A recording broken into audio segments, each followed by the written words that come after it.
amigos, queridas familias, nuevamente en nuestro programa La Primera Infancia Primero. En esta oportunidad vamos a tener el tema gestión emocional para el desarrollo de la autoestima e inteligencia de los niños y adolescentes. Para esta primera parte contamos con la presencia de Werner Lange. Bienvenido, Werner. Es un gusto estar aquí compartiendo ese espacio con ustedes. Werner es fundador de la empresa PNL Triádica, es instructor en PNL y en liderazgo. Además está en nuestro país para brindar unos talleres. Entonces estamos aprovechando la gentileza, la amabilidad que tiene de pasar en el programa para tratar justamente este tema, el tema de la gestión emocional de los niños y adolescentes para el desarrollar la autoestima y mejorar la inteligencia. Todos los padres que tenemos hijos tratamos de hacer lo mejor que podemos con los recursos que tenemos. Ningún padre dice hoy día voy a fregar a mi hijo, ninguno. O sea, de manera consciente no. Por lo menos los padres que tenemos hijos y que de cierta manera hemos deseado esos hijos. Sin embargo, la prisa, nuestras mismas situaciones y la falta de formación en temas de salud emocional, el trabajo emocional, hace que cometamos errores y para eso estamos en este momento para hablar de estos temas. Cómo educar a nuestros hijos y permitirles ser lo que ellos han venido a ser y aminorar en la menor medida los daños emocionales que podrían tener. ¿Qué nos comentas a raíz de esto? Pues el ser humano se formatea o se estructura mentalmente hasta los 10 años. Entonces, por eso esa primera parte de la vida es tan importante. Hasta los 10 años, o sea, los niños y niñas funcionan esencialmente desde el emocional. Porque la parte racional, a los 8 hasta los 10, se va instalando. O sea, hasta los 10 años está definido la estructura mental de cada niño o niña. Y ahí está definido los 3 cerebros. O sea, cuál es el cerebro predominante, cuál es el segundo y cuál es el tercero. Entonces, cada persona va a funcionar de acuerdo a esa estructura. Entonces, toda esa experiencia que el ser vive y cómo emocionalmente entiende las cosas y cómo el inconsciente se autoprograma, então, isso praticamente vai determinar toda a vida futura do ser humano. Então, esses 10 anos são fundamentais. Pues aí, padre e madre têm que fazer super bem as coisas e nunca podem pelear, porque o cordão umbilical de los hijos, hasta los 10 anos, está conectado com padre e madre. O sea, o inconsciente sabe al 100% todo de padre e madre. Então, se padre e madre têm peleas, discutem, todo eso, el inconsciente de los hijos sabe y se autoprograma con eso. Porque, por eso muchas veces las parejas hacen acuerdos para no pelear en la presencia física de los hijos. Pero allá en la habitación se muelen. Pero eso, para el inconsciente no hay tiempo ni espacio. Entonces el inconsciente, 1 metro de 10.000 kilómetros es lo mismo. Entonces, para mí, a partir del momento que alguien toma la decisión, porque los hijos para mí tienen que ser planeados, un hijo tiene que venir, o sea, conscientemente generado por los padres, y no puede venir por una noche de borrachera, o sea, de forma imprevista. Eso no es ser responsable. Entonces, todo lo que la madre durante el embarazo va a pensar, va a sentir, el cerebro, el inconsciente del niño o la niña ya agarra todo. Entonces, esas dificultades que el ser humano tiene, la gran mayoría es generado por cuestiones emocionales. O sea, ¿por qué que con la pareja es la persona que peleamos? Porque nos atraemos desde nuestras carencias, ¿no? Justamente atraemos a esas personas que muestran nuestro lado oculto. Nos atraemos justo con aquellos hombres o mujeres que tienen casi los mismos problemas que nosotros. No, porque nos casamos con papá o mamá. Así es. ¿Cierto? Claro. Edipo y Electra.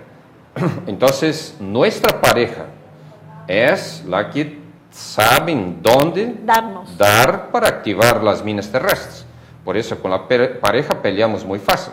pero no es la pareja que pelea, que discute. Es papá. padre y madre de lado y lado. Así es. Entonces, ¿qué sentido tiene una pareja pelear o discutir? Pues una pareja está junto para ser feliz. Entonces, una cosa básica que la PNL nos enseña es comunicación. ¿Quién sabe comunicarse? Nadie sabe comunicarse, porque ¿quién domina lo no verbal? Que es 90% de la comunicación. Las palabras son solo 10%. Entonces, por eso es fundamental, o sea, que las personas antes de casarse o tener pareja, o sea, dominar la parte de comunicación para saber negociar. Porque el mundo del hombre, o el cerebro del hombre y de la mujer son dos mundos muy diferentes. Entonces, para que ese mundo, o sea, pueda fluir en armonía y para que los hijos puedan tener el mejor ejemplo. Perfecto. Bueno, en este momento también quiero decirte que vamos a recibir las preguntas que hagan los padres, los televidentes, a nuestro programa en vivo, a este chat en vivo, así que si hay alguna pregunta te vamos a pasar la voz, así que papás, mamás, no dejen de entrar a nuestra página de Facebook o también en nuestra página web, salgalu.tv.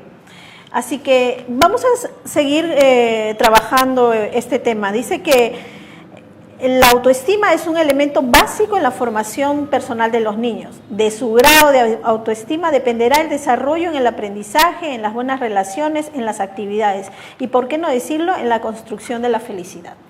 1 de cada 33 niños y 1 de cada 8 adolescentes sufren de depresión en el mundo. Es alta la cifra.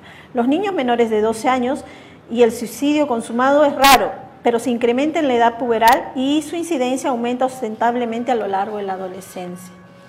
¿Qué está pasando en el mundo? ¿Cómo es posible que haya temas de depresión en la niñez? ¿Por qué el latino tiene baja autoestima? Es muy raro encontrar un latino que tenga buena autoestima. Entonces, un factor es los apodos. Sí. O sea, el nombre para el inconsciente es lo más sagrado, lo más grande, lo más valioso. Entonces, en la niñez, hoy es mi vida, mañana es mi flaco, después mi negro, después, o sea, cada día es una cosa diferente. Entonces, no se define la identidad en el inconsciente de los niños. Entonces, una cosa que América Latina tiene que hacer es borrar los apodos.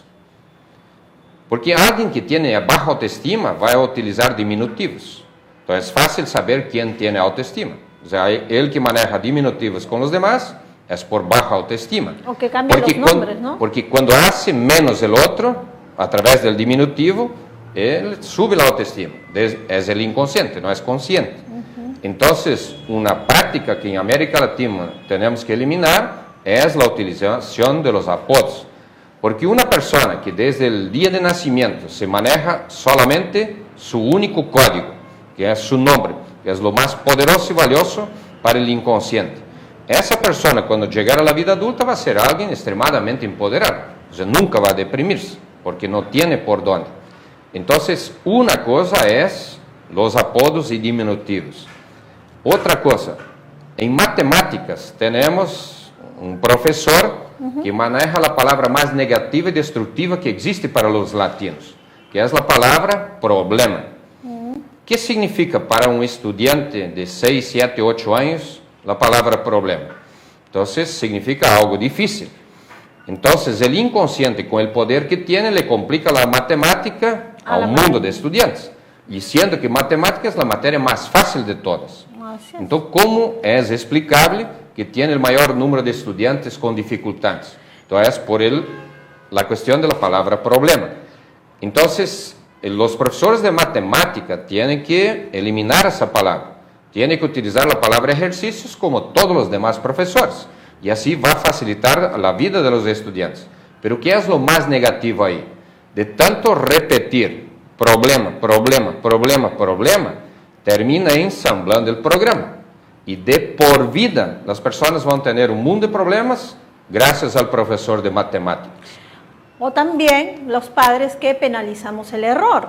No permitimos que parte del aprendizaje sea el error. Sin embargo, no dejamos que nuestros hijos, ya sea por ego o ya sea porque a través de los hijos también incrementamos la autoestima. Si nuestros hijos van bien, pues yo me voy a sentir bien. Si les va bien en el colegio, pues eso refleja que yo estoy yendo bien. O sea, no es por nuestros hijos. Muchas veces transferimos al hijo toda la carga de los padres, ¿no? Y también no permitimos que él tenga sus propios aprendizajes, sus propios errores, si no lo penalizamos. Nos sentimos mal cada vez que se equivoca y ponemos muchos expectativas en los hombros de nuestros pequeños, ¿no? Sí, la cuestión, los niños no hacen travesuras. Todo lo que hacen es necesario para aprender. ¿Cómo van a aprender?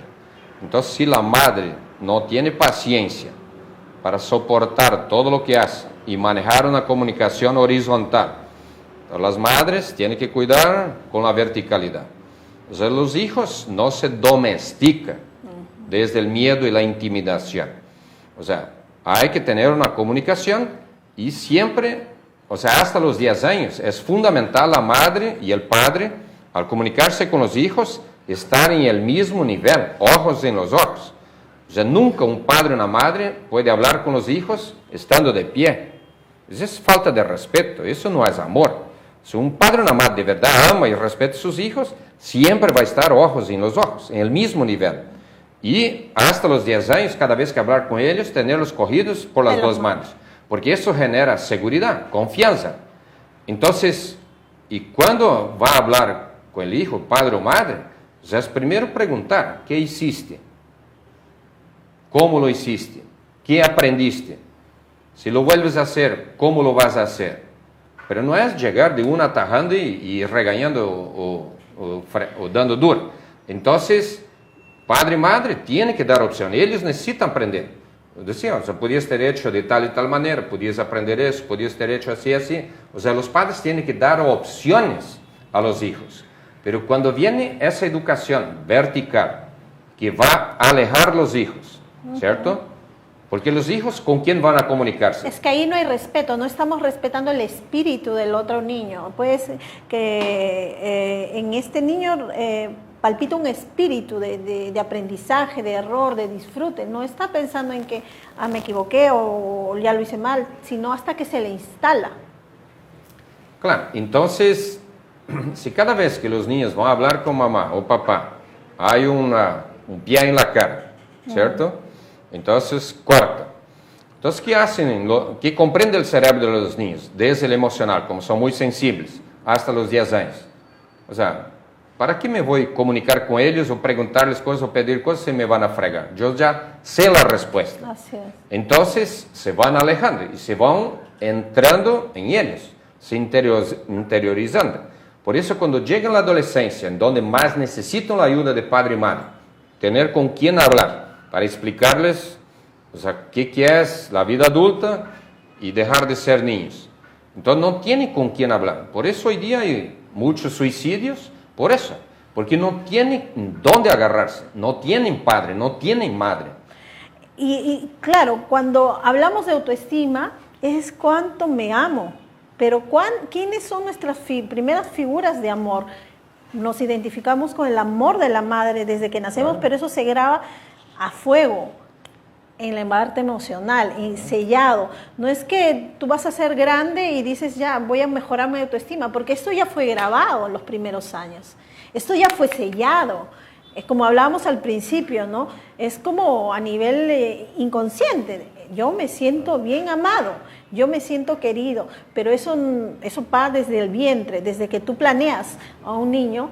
Sabe que esta información está en sus células. Y si está esta información en sus células, pues el niño se va a sentir en la adolescencia, pase lo que pase, los problemas o en la adultez, que siempre va a tener una respuesta sensible, un amor o algo que pese a todos los problemas. ¿Cómo hacemos con estos niños que no han sentido eso? Porque la mayoría de padres condicionan el amor. No todos los niños vienen en estas mejores condiciones, que sería lo ideal. Pero ¿cómo hacemos en los casos que los niños ya traen estos problemas? ¿Cómo se podría trabajar en niños? Claro, ahí nos toca a nosotros terapeutas la cuestión ahí para ver cómo se puede trabajar algo, para que ellos puedan hacer conciencia, o sea, cambiando un poco la realidad que ellos creen que tienen. Entonces, es ampliar el mundo para ellos. Solo que normalmente los adolescentes se cierran, entonces no quieren hablar con psicólogo, no quieren hablar con ningún terapeuta, o sea, ya están bloqueados. Entonces, a partir del momento que un hijo o una hija pierde la confianza en padre y madre, eso difícilmente se va a poder recuperar. Y esos adolescentes, o sea, están perdidos. O sea, ¿cómo les vamos a ayudar? Entonces, ellos tienen que, por lo menos, acceder a poder hablar con nosotros, los terapeutas, y para ver cómo los podemos ahí ampliar el nivel de conciencia para que ellos puedan entender un poco lo que es la vida. Porque la vida vamos a empezar a entender después de los 30 años. Alguien con menos de 30 años no tiene la mínima idea de lo que es la vida. Por eso no es recomendable la gente casarse o tener hijos antes de los 30. Porque alguien que no sabe ni quién es, cómo maneja o cómo funciona, cómo ya va a tener un compromiso, una responsabilidad con otro ser humano bien diferente. A largo plazo, sobre todo. Bueno, vámonos a un corte y continuamos con este tema tan importante, ¿sí? Claro. Nos vemos en unos minutos.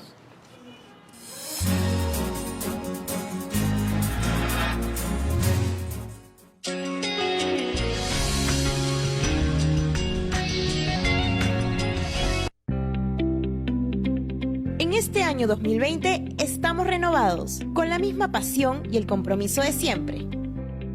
Volvemos con la nueva programación de lunes a viernes a partir de las 4 de la tarde. Los lunes, gestión prioritaria desde lo local, por la infancia, la niñez y la adolescencia. Un programa que busca contribuir en la articulación y la creación de una agenda de gobernabilidad por la infancia, la niñez y la adolescencia.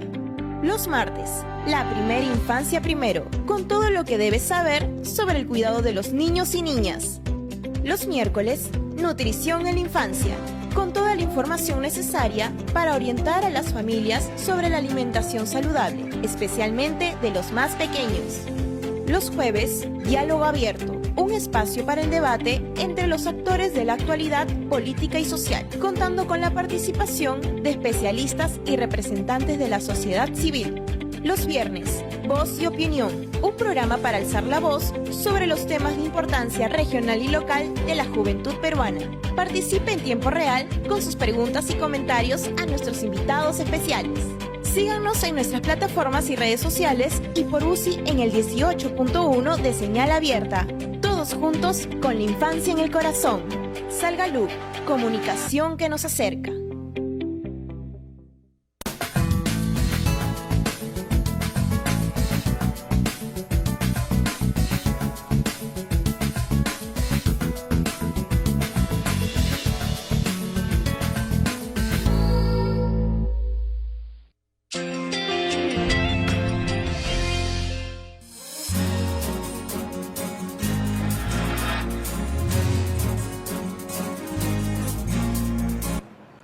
Bueno, amigos, veníamos hablando con Werner justamente que en la mayoría de casos, en la sociedad que vivimos, la mayoría de personas, padres, tratamos de hacerlo lo mejor que podemos con los recursos que tenemos. Sin embargo, el recurso más escaso es el tiempo. ¿Por qué? Por las actividades propias de cada uno. Sin embargo, justamente preguntaba, ¿qué cosas sí son indispensables? Queremos darle todo a nuestros hijos, sin embargo hay cosas que no vamos a poder por cuestiones de tiempo, por las mismas presiones, pero ¿en qué cosas sí no podemos fallar? ¿En qué temas sí no podemos dejar de hacer? Como tú decías, ¿no? Un hijo es una responsabilidad, uno asume la responsabilidad. ¿Cuáles serían las recomendaciones en las cuales no debemos de dejar de hacer, o sea, no fallar en eso? Es una cosa importante que los padres tienen que hacer conciencia. Un hijo no es una mascota. O sea, cuando padre y madre llegan a la casa, el hijo está ahí junto con el perro felices que padre y madre llegan a la casa. O sea, padre y madre pueden estar cansados, estresados, muertos, pero no pueden demostrar eso. O sea, tiene un hijo, tiene una responsabilidad. Entonces los padres tienen que agacharse, arrodillarse, abrazar al hijo. Contacto. Y el contacto físico hasta los 10 años es importantísimo para generar seguridad y confianza en los hijos. Y así que llega a la casa, hay que utilizar unos 20 minutos y jugar con los niños como niño, y después pide permiso, perdón, porque es calidad de tiempo, no es cantidad de tiempo. Entonces 20 minutos para ellos es la gloria. Y todos los días van a estar esperando padre y madre ahí felices, porque van a tener esos 20 minutos de afecto, cariño y atención. Y eso es importantísimo para que tenga una estructura mental sólida, consistente, de confianza, de seguridad. Entonces, ese es el gran desafío que tienen los padres hoy día que trabajan fuera, sea hombre y mujer, pero cuando llega a la casa, si decidieron poner un hijo en el mundo, tienen que manejar esa responsabilidad hasta los 10 años. Después de los 10, se instala la racionalidad y naturalmente ellos van para otro mundo. Pero padre y madre hasta los 10 tienen que ser padre o madre. O sea, no pueden tratar los hijos como mascotas. O sea, te doy el tiempo cuando yo quiera. Eso no puede pasar. Un padre o una madre no hace eso. Entonces, hoy día es muy raro encontrar un padre o una madre. Lamentablemente, sí, hay esa obligaciones. Sin embargo, también hay el otro tema que quería preguntarte. Cuando las madres sobreprotegen también, es una manera de desproteger, es una manera de el instaurarle miedos, creencias. No vayas por ahí, te vaya a pasar eso. No hagas tal cosa. No permitirle ser a un niño también es el otro extremo de desprotección. Es lo mismo, pero visto desde el otro lado. Sí, hay algo fundamental que es la posición entre los hermanos. O sea, la estructura familiar ideal es tener el hijo varón y la hija mujer unos 2, 3, 4 años después. Esa es la estructura perfecta, porque el hijo tiene la madre, la hija el padre, ¿cierto? Ahí hay 4 personas felices. Cualquier estructura diferente de eso será prácticamente imposible que ese hogar pueda ser feliz. Porque si hay 3 hijos o 2 de mismo género, hay un descuadre ahí y alguien va a quedar solo. ¿Y si son 6 hijas? Claro, ahí peor aún. Entonces las que quedaron solas, o sea, una ahí tiene padre, una es feliz. 5, o sea, la segunda tuvo la madre, entonces sale pintada la madre, pero 5 no tienen cómo ser felices. Entonces el inconsciente sabe que son perdedores y va a afectarse por eso. Cuando hay un solo hijo, él a la vez es el mayor y menor, entonces una persona que solo recibió, entonces es extremadamente egoísta, a no ser que salga por los 3 cerebros, salga cerebro sinestésico, cerebro derecho, emocional. Pero en lo normal, hijo único nunca va a salir emocional, entonces va a salir alguien fuerte. Entonces esa persona en la vida fácilmente va a ser egoísta, individualista. Entonces tiene fuerza y va a subir, aplastando otros. Entonces solo sabe recibir. Entonces un príncipe, un rey. Entonces no sabe compartir. Entonces no va a saber trabajar en equipo. Entonces en la vida la gente lo va a aislar, porque es fuerte. ¿Y qué podríamos hacer los padres? Llevarlos a grupos humanos que aprendan a estar en mayor contacto con más niños, la niñez tiene que tener contacto con muchos otros niños para aprender a socializar, porque como no tiene hermanos, eso le va a hacer mucha falta en la vida adulta. Entonces es fundamental en la niñez para que aprenda ese contacto con otros como si fueran sus hermanos. Y además también tener esa capacidad de sentirse que es parte de un grupo, ¿no? Claro. Entonces, ¿por qué primero el hijo? Porque si a la hermana viene primero, ella va a hacer rol de mamá y no de hermana. Porque ustedes mujeres, la madre hace bien la tarea con ustedes. Y con el varón, súper mal, porque súper protege al varón. Por eso en la educación, la madre no puede diferenciar género hasta los 10 años. O sea, hasta los 10 años la madre tiene que dar la misma educación, la misma formación, el mismo nivel de exigencia tanto a la niña como al varón. Solo que la madre es madre con la hija. Le hace muy bien el trabajo. Pero con el varón lo sobreprotege. Lo superprotege y eso es extremadamente negativo. O sea, yo en los seminarios siempre pregunto a las mujeres casadas, ¿qué mujer casada es feliz? Me levante la mano. Ninguna puede levantar la mano. ¿Qué hombre aprendió a ser feliz una mujer? ¿Quién es machista? La madre. Entonces no es que el hombre es machista. Entonces, la madre tiene que cambiar la educación de los hijos.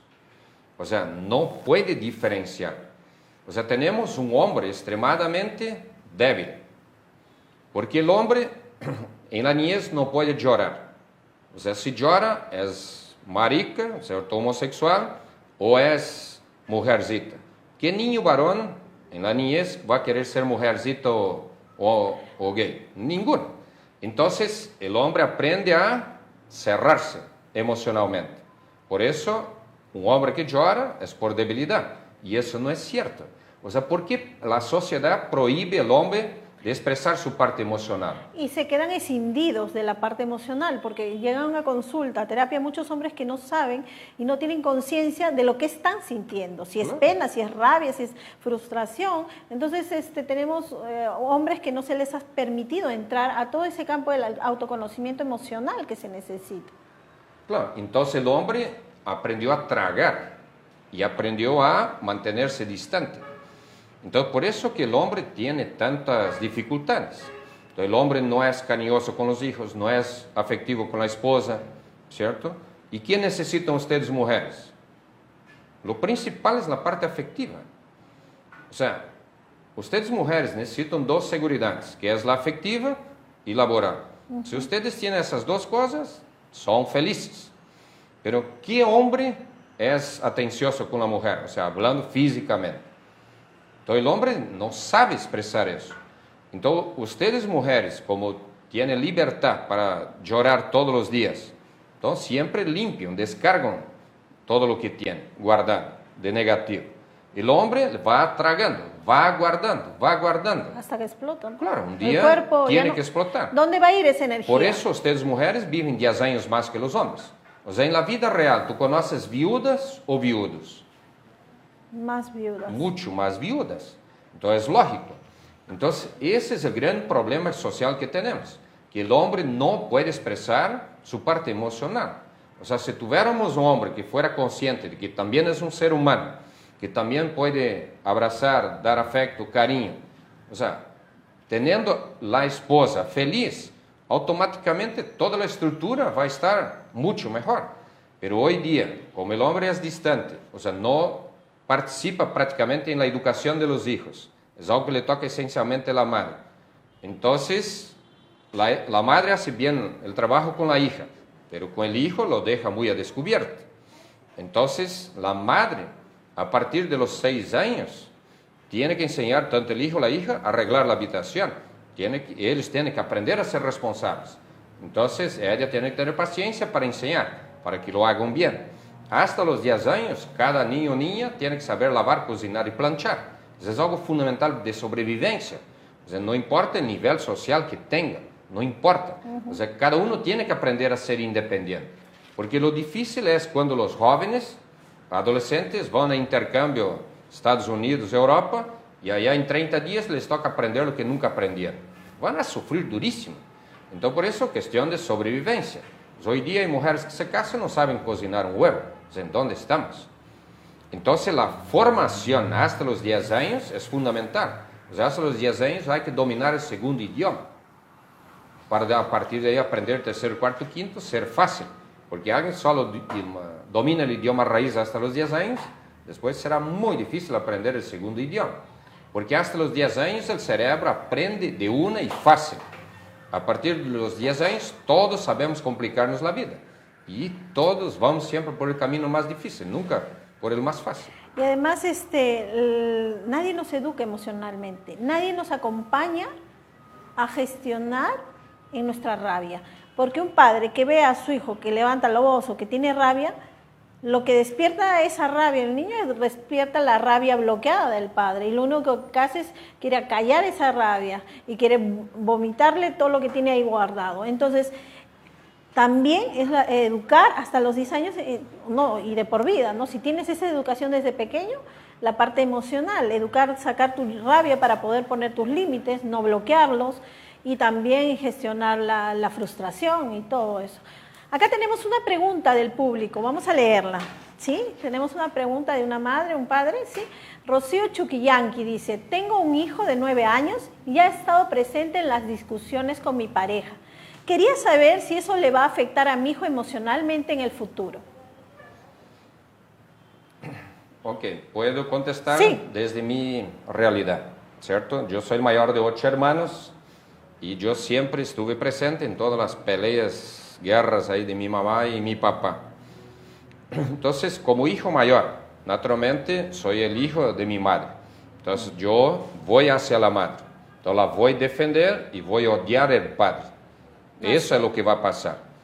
Entonces, en lo normal, si la relación de pareja de mis padres fuera sana, entonces yo debería copiar la misma estructura mental de mi madre, o sea, por los 3 cerebros. Pero como fui contra mi padre, odié a mi padre, entonces yo copié a la estructura mental de mi padre. Entonces, y eso va a pasar después, en la vida adulta como pareja. O sea, todas esas broncas, peleas de padre y madre, el cerebro de los hijos agarra todo.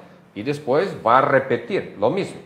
Entonces, lo que los padres tienen que hacer conciencia, de que hasta los 10 años de los hijos, tienen que aguantarse lo que sea y no pueden pelear, no pueden discutir. Porque el cordón umbilical de los hijos está conectado. Hasta los 10 años vão saber todo, en la presencia o lejos. Entonces los padres tienen que ser responsables. Una pareja está junto para ser feliz y no para estar peleando. Entonces tiene que aprender a comunicarse, tiene que aprender a negociar.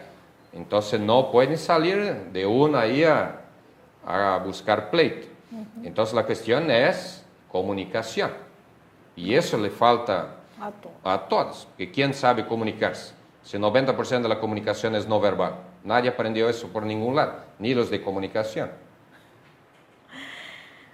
Mira, Werner, lamentablemente el tiempo se nos agota. En esta parte vamos a irnos a un corte, más bien darte las gracias por estar con nosotros, dar un tiempo para resolver estas preguntas de los padres y también decirte que las puertas están abiertas para otra oportunidad que quieras venir acá a seguir comentando estos temas tan importantes para nosotros los padres. Claro, algo fundamental también para los padres, para llamar atención, es la numerología. Dígame. O sea, a través de las letras, de los nombres, ahí los padres definen mucha cosa buena y mucha cosa difícil. O sea, en las letras, cada letra tiene una carga numérica, una equivalencia numérica, y eso ahí es fuertísimo. ¿Cómo se arregla eso ahí? ¿Se cambia el nombre? Claro, ahí toca ver cómo se maneja eso. Entonces hay algo importantísimo que viene desde la Cábala, que es las letras. Entonces nuestros nombres, o sea, tenemos nombres sanos y también tenemos nombres durísimos. O sea, yo de los 10 a los 19 me tocó cosas súper fuertes, pero en función de una letra que está en mi nombre. Entonces por eso los padres también es importante, antes de poner nombres a los hijos, conocer numerología para proteger a los hijos, para que tengan una niñez o adolescencia suave, porque eso va a definir todo su futuro, ¿cierto? Eso ahí marca. Entonces, algo importante. Pero fundamental para los padres es esa cuestión de realmente ser amorosos, afectivos y cariñosos. Por eso es fin de semana, vamos a trabajar algo por ahí, que es el seminario que voy a dictar aquí en Lima, en donde vamos a trabajar la niñez y adolescencia para los adultos, arreglar lo mal hecho de atrás. Muchas gracias, Werner. Con gusto. Bueno.